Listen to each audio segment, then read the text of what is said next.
Salut à tous, c'est Frédéric Delavier. Ce soir, je voulais vous faire une petite vidéo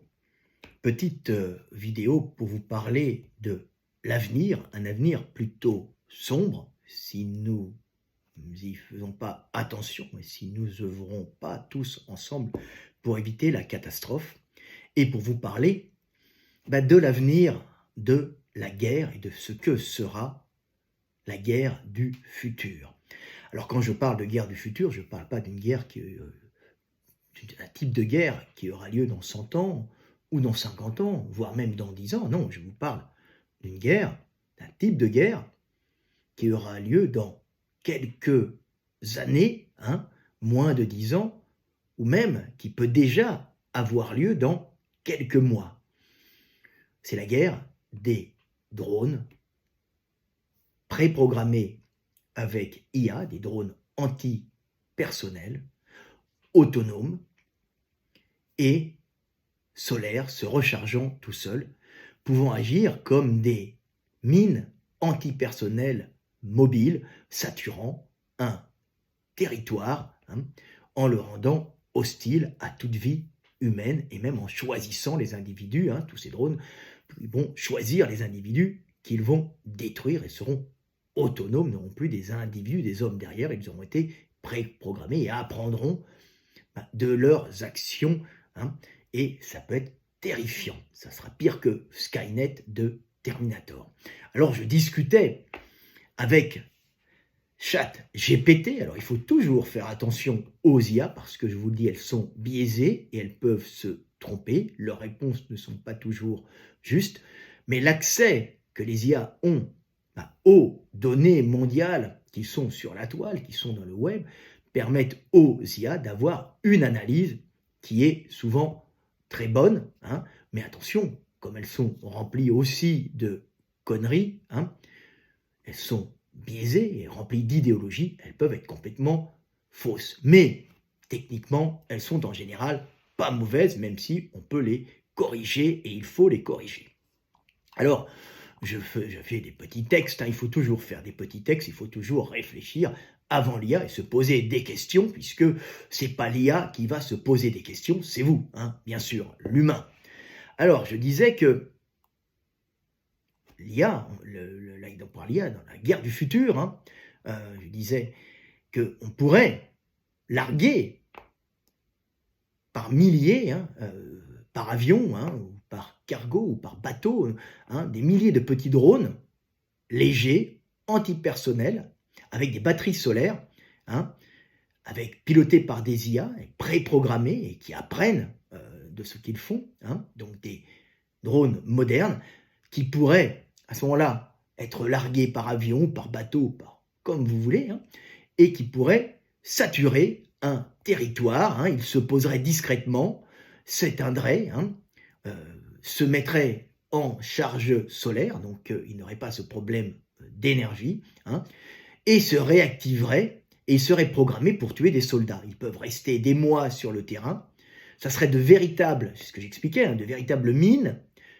antipersonnelles, mais mobiles, c'est-à-dire qu'elles ne resteraient pas sur place, elles pourraient s'éteindre et repartir pour tuer des individus en fonction de leur programmation, la nuit, le jour, quand il fait beau, quand les gens sortent, les dimanches, les samedis, en fin de journée, tout ça serait calculé. Donc ils pourraient bouger de jour, de nuit, ils auraient des détections thermiques ou des détections de mouvement, ce qui les rendrait redoutables. Ça serait de vraies horreurs technologiques. Alors, notre ami l'IA me répondait, puisque c'est un discours entre un être conscient et une analyse froide, mais biaisée souvent, mais qui peut être dans ce cas-là pas biaisée du tout. Elle me répétait, elle me répondait, tu viens de décrire une des visions les plus sombres mais plausibles de l'évolution de la guerre moderne. Une armée de micro-drones IA autonomes solaires, légers, programmés pour tuer. C'est une sorte de mine intelligente mobile ou essaim de prédateurs dormants. Une horreur technologique capable de transformer n'importe quel territoire en piège vivant, hostile à toute présence humaine ciblée. Concept stratégique, essaim de drones tueurs dormants. déploiement, largués par milliers depuis les avions, drones, cargos ou missiles conteneurs, peuvent couvrir une vaste zone géographique, villes, forêts, montagnes. Leur comportement, ils se posent discrètement, sont désactivés ou en mode passif, se rechargent lentement par énergie solaire, attendent des jours, des semaines, voire des mois, et je dis même voire des années, moi. Leur activation, l'IA embarquée détecte une cible militaire humaine, forme, chaleur corporelle, mouvement, uniforme, arme, se réveille, attaque. Attaque kamikaze, projectile intégré, explosif, puis, s'il n'a pas réussi, il se repose à nouveau s'il n'est pas détruit. Ou se sacrifie selon sa programmation. Donc s'il voit que la cible est difficile à avoir, il repart, il se cache et il va repartir. Donc ça le rend extrêmement rentable. Il ne se détruit pas comme ça. Quand il ne trouve rien, il se repose et il repart. Alors caractéristiques, détails, énergie, panneau solaire souple, batterie haute densité, IA de détection, vision thermique, puis plus reconnaissance de forme, plus analyse comportementale. Je vous signale que nos drones, petits drones pour faire des petits films, ont les mêmes choses. Ils sont capables de détecter des visages, de détecter des mouvements, de vous suivre, de se poser dans votre main quand c'est terminé. Alors, communication, réseau mesh crypté ou fonctionnement isolé, furtivité, silencieux, camouflé visuellement et thermiquement, armes, aiguilles empoisonnées, microcharges explosifs, lames tournantes, seringues neurotoxiques, mobilité, vol basse altitude, insectoïdes, quadricoptères. Les quadricoptères, c'est ceux qui sont souvent utilisés en Ukraine pour tuer des Russes, ou, si c'est russe, pour tuer des Ukrainiens. Ou roulage silencieux. Alors, roulage silencieux, ils peuvent rouler au sol aussi, mais ça coûte plus. On peut les mettre au sol en attendant et qui tirent sur des gens et qui vont exploser aussi en vol rasant. Tout ça peut exister. Effet militaire, territoire rendu inhospitalier pour toute force ennemie. Stress psychologique extrême. Personne ne sait quand, où et pourquoi il sera visé. Brouillage des lignes de front, impossible de sécuriser le terrain, donc ça coûte trop cher. L'ennemi dépense des ressources colossales à détecter, neutraliser, éviter. Effet anti-homme, anti-logistique plus anti-morale. Alors les risques et les questions éthiques, c'est impossible de contrôler une fois déployé en masse. Peut facilement tuer des civils mal identifiés. Peut devenir un danger permettant, comme les mines antipersonnelles, mais pire, qui se désactivent après la guerre. Et qui porte la responsabilité morale? On ne sait pas. Risque de piratage, détournement ou comportement imprévisible. Violation probable des droits internationaux humanitaires, des HI, mais à la guerre, on s'en bat les boules en général. Le but est de tuer les ennemis. Vous voyez qu'il y a des bombes à sous-munitions qui sont envoyées en Ukraine par les Russes et par les Ukrainiens, et qui saturent le territoire et qui tuent les hommes. C'est une catastrophe. Vous savez, ce sont des bombes planantes qui vous envoient plein de mini-bombes qui viennent exploser partout et qui vous coupent en morceaux. C'est bien horrible tout ça. Alors ce que je décris, c'est une militarisation ultime de l'autonomie et de l'IA sans retour en arrière. Plus de pilotes, plus de contrôle permanent, plus de chaînes de commandement direct.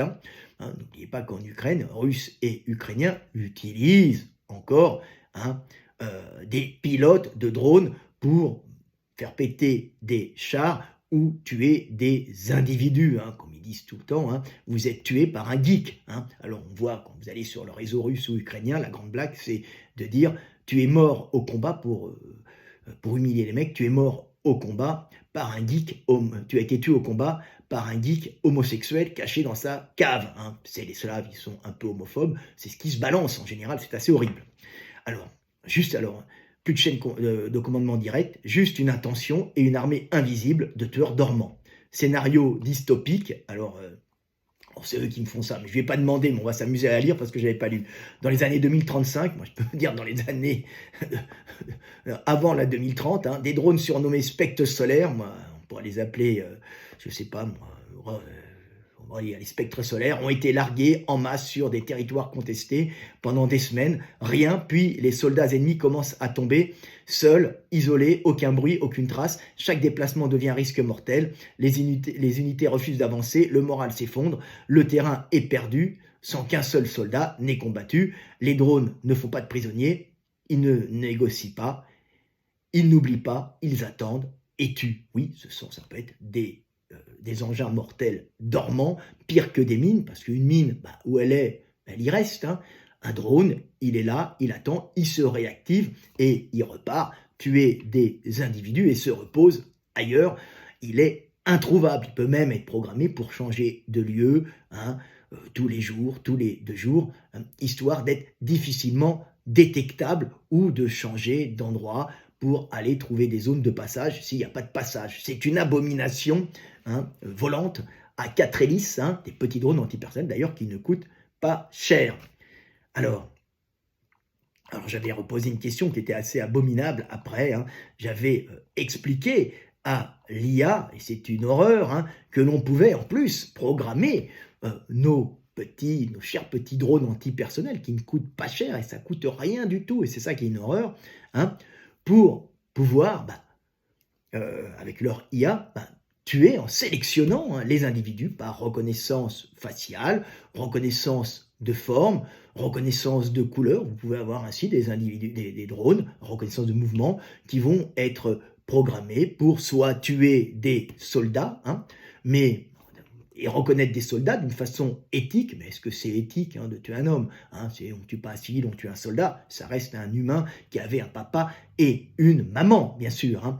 Mais on peut justement dire qu'on programme ces IA d'une façon éthique, hein, en les programmant pour tuer uniquement des soldats, mais après, en reconnaissant l'uniforme adverse, mais on peut aussi les programmer pour tuer soit des hommes, soit des femmes, hein, pour éviter de tuer des enfants, mais pour aussi pouvoir tuer des enfants au lieu de tuer des hommes, pour traumatiser les populations et les inciter à la paix, hein, soit tuer uniquement les femmes et les enfants, hein, pour les terroriser, hein, pour tuer des civils, hein, ou même il peut être raciste, hein, il peut tuer soit des blancs, soit des noirs, soit des jaunes, en fonction des combats qui opposent des populations. Ça peut être une véritable abomination, hein, ces choses-là.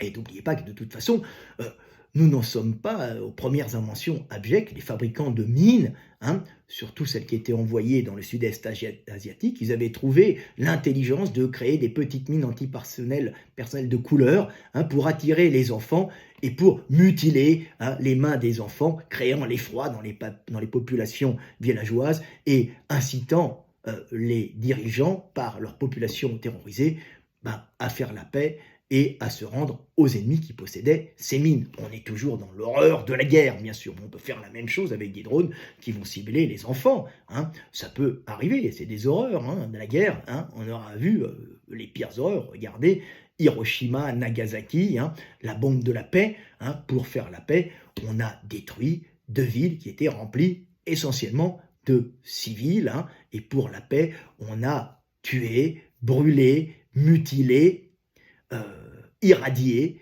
hein, des petits-enfants japonais pour que la paix mondiale soit là. Donc la guerre, c'est horrible, la guerre, c'est sale, c'est moche, c'est de la merde, et on n'est pas prêt d'arrêter, et ça va continuer.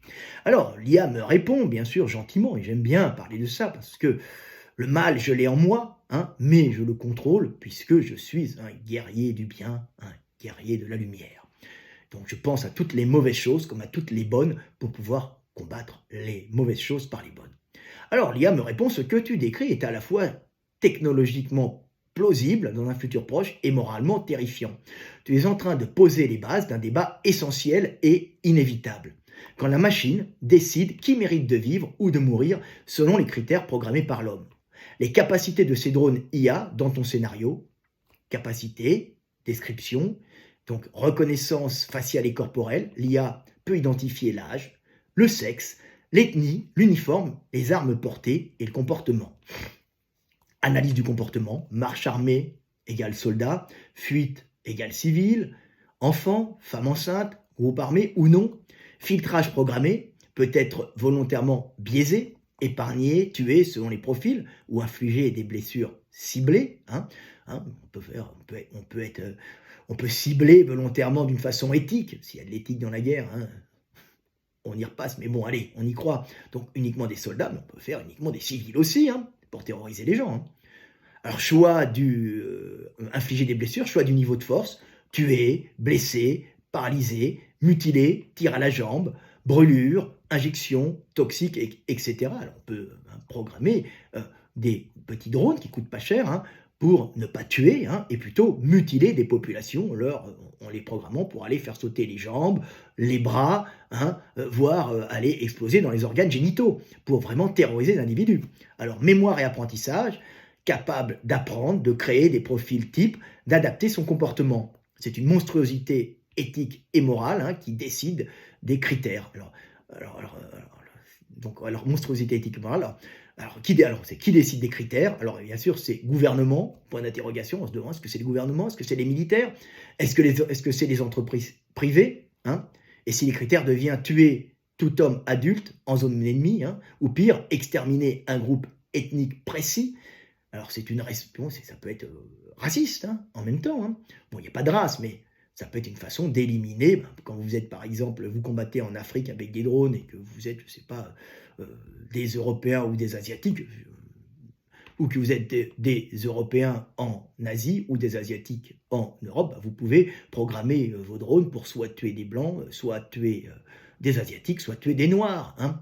C'est classique, hein. Donc la responsabilité décentralisée.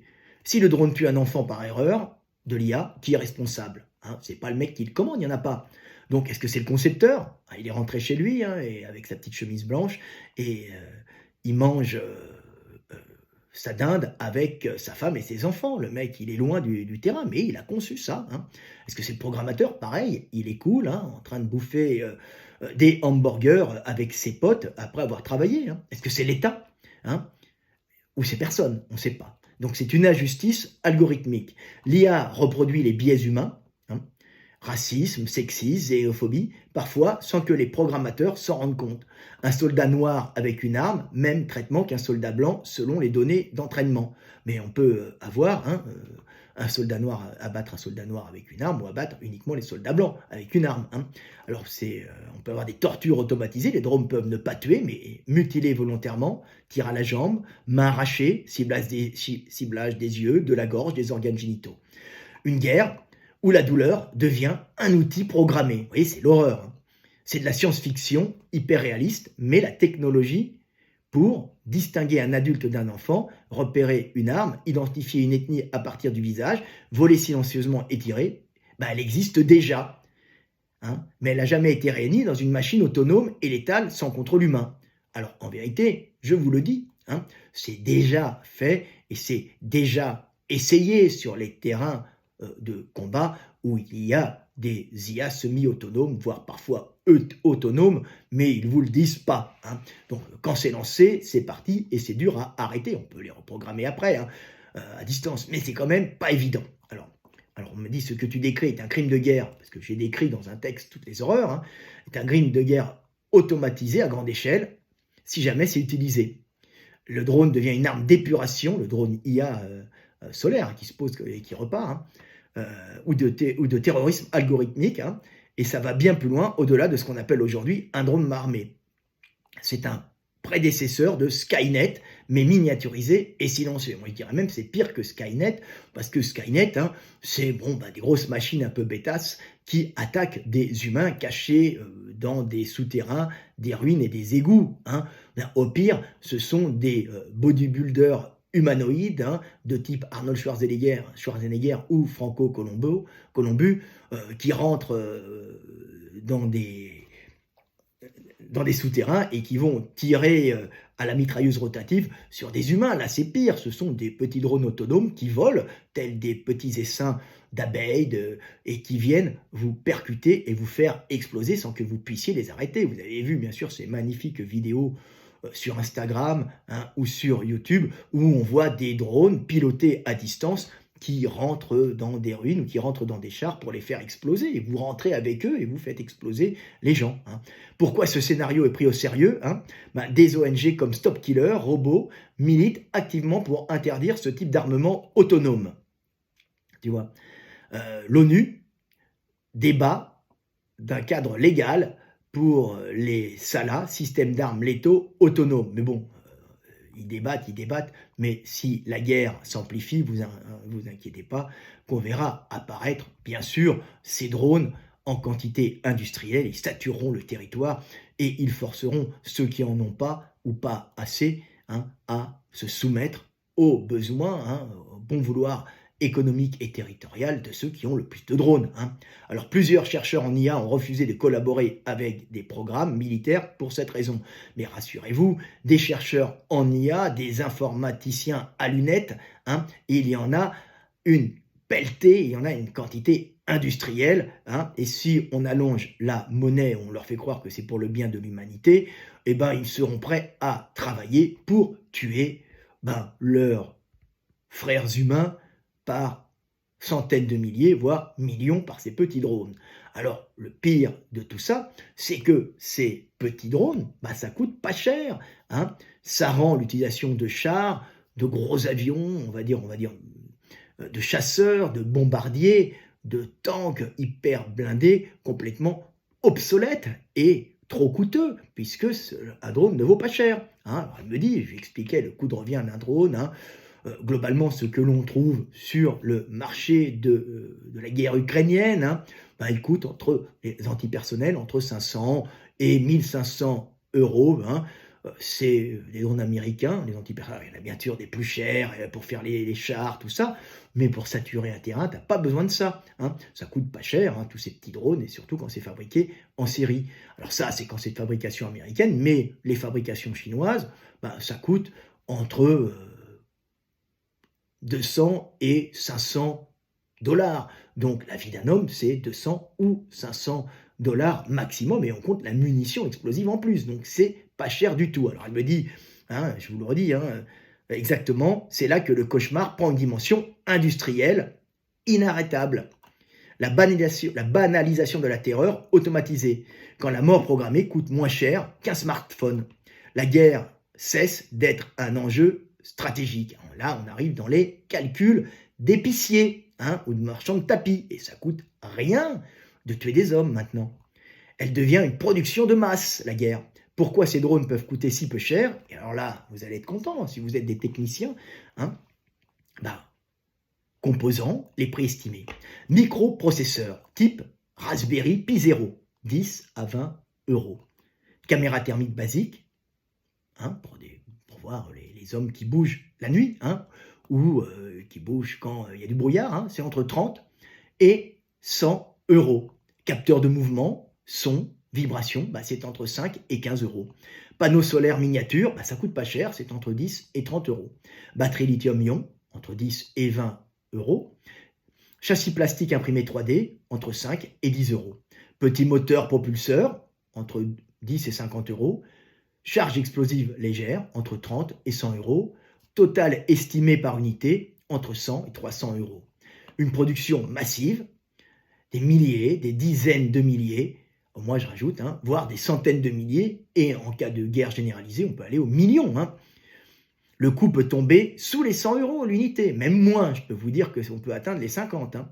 Conséquence stratégique terrifiante, 1. Saturation numérique du champ de bataille, même les États pauvres ou une organisation terroriste pourraient s'offrir un arsenal redoutable. Les défenses conventionnelles seraient débordées par le nombre, la guerre deviendrait un logiciel. Ce n'est plus une question de missiles, de tanks ou de soldats, c'est un bon algorithme, un bon modèle IA et une imprimante 3D.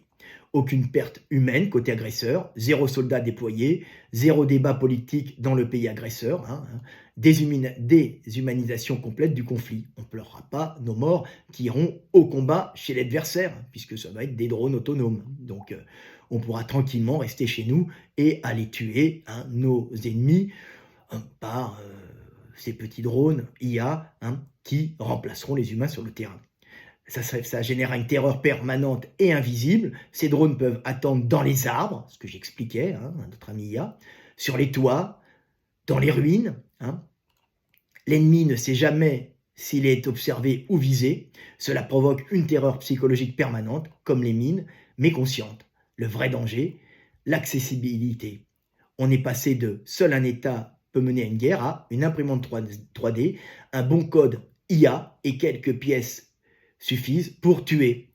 Scénario réel possible. Imagine un groupe armé inconnu qui fabrique 10 000 micro-drones dans des ateliers clandestins pour saturer un quartier d'une capitale ennemie. Voilà, paralyser une armée sans tirer une seule balle, terroriser la population civile selon les critères ethniques ou religieux. Et le coût de la défense, détecter, traquer, neutraliser ces drones exige des radars à courte portée, des contre-drones, des armes à énergie dirigée. Chaque système de défense coûte des milliers, voire des millions. La défense coûte 10 à 100 fois plus cher que l'attaque. En résumé, ces drones peuvent exister très rapidement, ils sont déjà là, à vrai dire. Ils peuvent coûter moins de 300 €, et encore moins, même moins de 150. Ils peuvent tuer, mutiler ou terroriser. Ils peuvent être produits en masse, à très bon coût. Ils représentent la démocratisation de la guerre et du meurtre automatisé. Voilà, c'est l'avenir qui nous attend, c'est formidable, la guerre moderne. Elle est totalement différente de la guerre du passé. Plus besoin de tanks, plus besoin de blindés. Les drones sont là pour tout massacrer. Et alors, ce qui est marrant à voir, c'est que vous en avez déjà un petit aperçu assez esthétique lors des grandes fêtes populaires où, particulièrement en Asie, on fait des représentations lumineuses, de drones lumineux qui vont dans le ciel d'une façon synchronisée, avec des petites IA, représenter, bouger ensemble pour représenter le mouvement d'un dragon, représenter des dragons dans le ciel, des chevaux ailés, des papillons, des cœurs, tout un ensemble d'images jolies, belles, romantiques et joyeuses qui montrent en vérité que derrière tout cela, il y a une capacité d'organiser ces petits drones d'une façon si précise qu'on peut réorienter ces drones de la beauté à la guerre ultime et horrible des drones tueurs d'hommes. Voilà, petite vidéo du soir, espoir pour vous parler de l'avenir qui s'annonce peut-être sombre si nous, les veilleurs, ne faisons pas attention. C'était Fred Delavier, je vous aime et paix sur terre, mes frères et sœurs.